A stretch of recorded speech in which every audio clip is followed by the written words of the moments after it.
بسم اللہ الرحمن الرحیم۔ السلام علیکم ناظرین، میں آپ کا میزبان محسن رضا حبیبی قادری آپ کا استقبال کرتا ہوں ہمارے چینل فیضان اولیاء پر۔ دوستوں، آج کی ویڈیو میں ہم ان ولی کامل کے آستانہ شریف کی زیارت کریں گے اور معلومات حاصل کریں گے جو ایک مجذوب بزرگ ہے۔ یہ بزرگ اپنی بارگاہ میں آنے والوں کے حال بتا دیا کرتے تھے۔ حضور مفتی اعظم ہند رحمۃ اللہ تعالی علیہ جیسی بلند پایہ ہستی نے جن کو تحفے میں ٹوپی پیش کی۔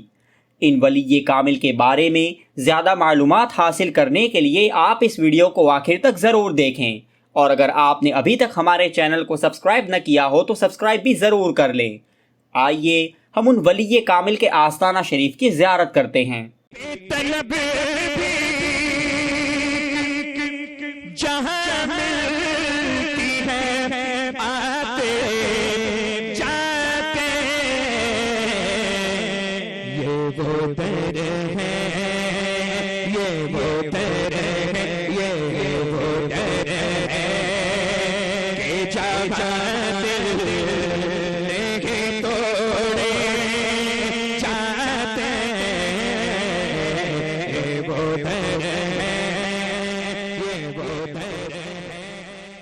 آپ کا مبارک نام حضرت عبد الرؤف رحمۃ اللہ تعالی علیہ ہیں اور عرف میں آپ کو مستان بابا کہتے ہیں۔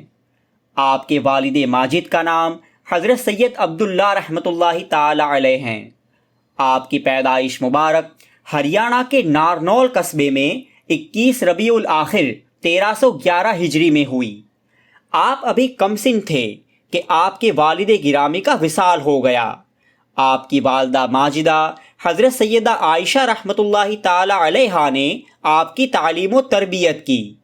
چونکہ آپ کا گھرانہ پہلے ہی سے دینداری والا تھا، اس لیے آپ نے بھی بہت جلدی دینی شعور میں عروج اور ترقی حاصل کر لی۔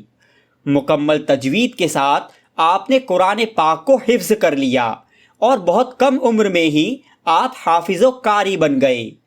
عربی اور فارسی کے علاوہ آپ نے اردو اور انگریزی کی تعلیم بھی حاصل کی۔ آپ کا نکاح حضرت سیدہ نثار فاطمہ بیگم رحمۃ اللہ تعالی علیہا سے ہوا، جن سے آپ کو حضرت سیدہ کنیز فاطمہ اور حضرت سید عبد الرحمن پیدا ہوئے۔ 1355 ہجری میں آپ رات سمند کے راستے ادے پور پہنچے اور قیام کیا۔ آپ سلسلہ عالیہ قادریہ کے ایک عظیم شیخ کامل تھے۔ 1947 عیسوی میں جب ہندوستان کا بٹوارا ہوا اور اس میں جو فسادات ہوئے، اس میں حضرت عبد الرؤف عرف مستان بابا رحمۃ اللہ تعالی علیہ کے مکان کو آگ لگا دی گئی۔ اس وقت آپ پر ایک عجیب کیفیت طاری ہوئی اور آپ اپنا سب کچھ چھوڑ کر راہ خدا میں نکل پڑے۔ صوفیاء کرام نے اسی کیفیت کو حالت جذب اور جذبی کیفیت کہا ہے، جس کی پوری تفصیل ہم نے حضرت سیدنا موسیٰ سہاگ علیہ الرحمہ والی ویڈیو میں بیان کی ہے۔ 1371 ہجری میں آئڑ نامی علاقے میں آپ نے قیام کیا۔ کچھ عرصہ یہاں رہنے کے بعد آپ نے اپنی قیام گاہ گلاب باغ کو بنا لیا۔ جب گلاب باغ میں آپ نے رائن کے درخت کے نیچے قیام فرمایا تو وہاں کے حاکم کو آپ کا یہاں قیام کرنا پسند نہ آیا۔ وہ اپنی حکومت کے زور پر آپ کو گلاب باغ سے دور کرنے کی کوشش میں لگ گیا۔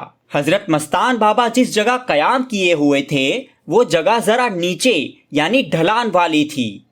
گلاب باغ میں کام کرنے والے ملازمین نے اپنے بڑے افسروں کی اجازت سے ٹیوب ویل سے وہاں پر پانی بہانا شروع کر دیا، مگر اللہ کی قدرت کہ باغ میں پانی تو بھر گیا، لیکن حضرت مستان بابا کے پاس زمین نیچی ہونے کے باوجود بھی پانی نہ پہنچ سکا اور حضرت بڑے اطمینان اور سکون سے وہاں بیٹھے رہے۔ 17 شعبان ہجری 1414 کو گلاب باغ میں 2 اجنبی آدمی نظر آئے جو اس بات کا جائزہ لینے آئے تھے کہ کس طرح حضرت مستان بابا کو گلاب باغ سے اٹھا کر کسی اور جگہ لے جایا جائے۔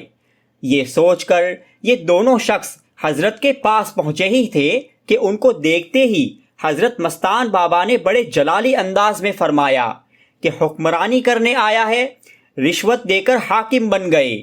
زمین اللہ کی ہے، آسمان اللہ کا ہے، ہم اللہ کے حکم سے یہاں بیٹھے ہیں، اسی کے حکم سے اٹھیں گے، دنیا کی کوئی طاقت ہم کو یہاں سے اٹھانے والی نہیں۔ آپ کی زبان مبارک سے یہ باتیں سن کر وہ لوگ حیران رہ گئے اور کان پکڑ کر کہنے لگے کہ حضرت نے تو ہماری پوری زندگی کا جائزہ لے لیا ہے، بابا سے الجھنا بہتر نہیں ہے۔ یہ کہہ کر وہ دونوں شخص وہاں سے روانہ ہو گئے۔ 1393 ہجری میں شہر ادے پور میں جو سیلاب آیا تھا وہ دیکھنے والوں کے ذہنوں میں آج بھی محفوظ ہے۔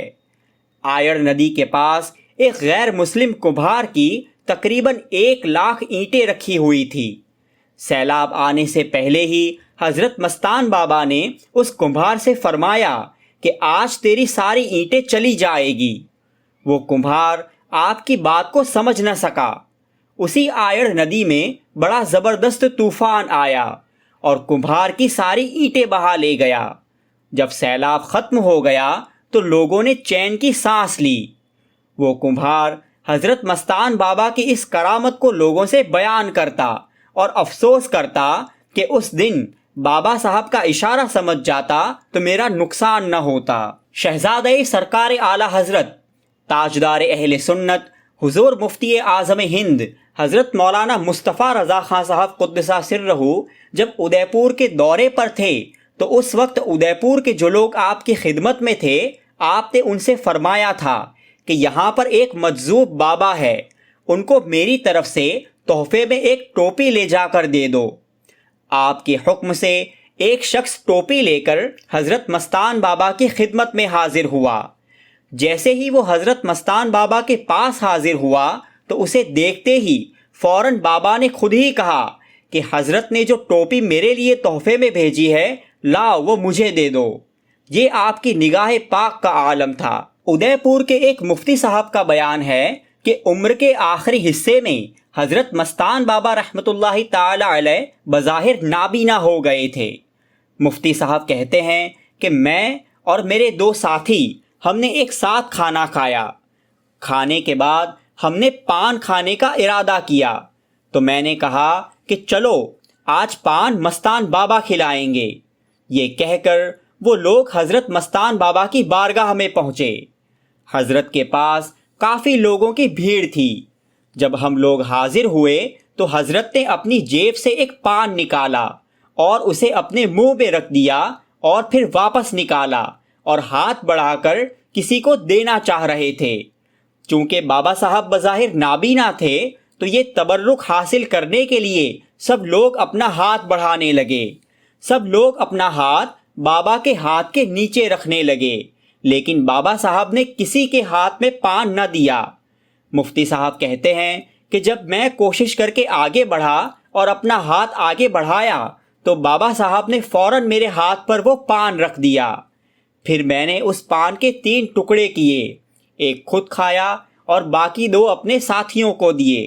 حضرت عبد الرؤف عرف مستان بابا رحمۃ اللہ تعالی علیہ کا وصال شریف 28 صفر 1419 ہجری مطابق 24 جون 1998 کو بدھ کے دن ہوا۔ ادے پور کے ملا تلائی علاقے میں آپ کا بڑا ہی خوبصورت آستانہ شریف بنا ہوا ہے۔ آپ کے روضے کا صحن بہت بڑا ہے اور ساتھ ہی ایک خوبصورت اور بہت بڑی مسجد بھی ہے۔ آپ کے مزار شریف پر تبرک کے طور پر لوگوں میں مونگ پھلی تقسیم کی جاتی ہے۔ مزار شریف کے پاس بھی خوبصورت چاندی کی جالی ہے۔ یہاں پر بھی کئی آصف زدہ آتے ہیں اور حاضری بھرتے ہیں۔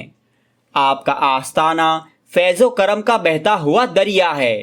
کئی لوگ آپ کے مزار شریف پر حاضر ہوتے ہیں اور اپنے من کی مرادیں پاتے ہیں۔ کاروبار میں پریشان لوگ، بے اولاد اور جائز رشتوں کے لیے لوگ آپ کی درگاہ پر منتیں مانتے ہیں اور ان کی مرادیں پوری ہوتی ہے۔ حضرت مستان بابا کی حیات ظاہری میں ان سے فیض پانے والے کئی لوگ آج بھی موجود ہیں اور آج بھی وہ آپ کے مزار اقدس سے فائدہ حاصل کر رہے ہیں۔ آپ کا عرس شریف بڑی شان و شوکت کے ساتھ یہاں پر منایا جاتا ہے، جس میں ہزاروں کی تعداد میں لوگ حاضر ہوتے ہیں۔ حضرت کی درگاہ شریف کے ایڈریس کی لنک آپ کو نیچے ڈسکرپشن میں مل جائے گی۔ دوستوں آپ کو یہ ویڈیو کیسا لگا ہمیں کمنٹس کر کے ضرور بتائیں، اور اگر آپ نے ابھی تک ہمارے چینل کو سبسکرائب نہ کیا ہو تو سبسکرائب بھی ضرور کر لیں۔ السلام علیکم ورحمۃ اللہ وبرکاتہ۔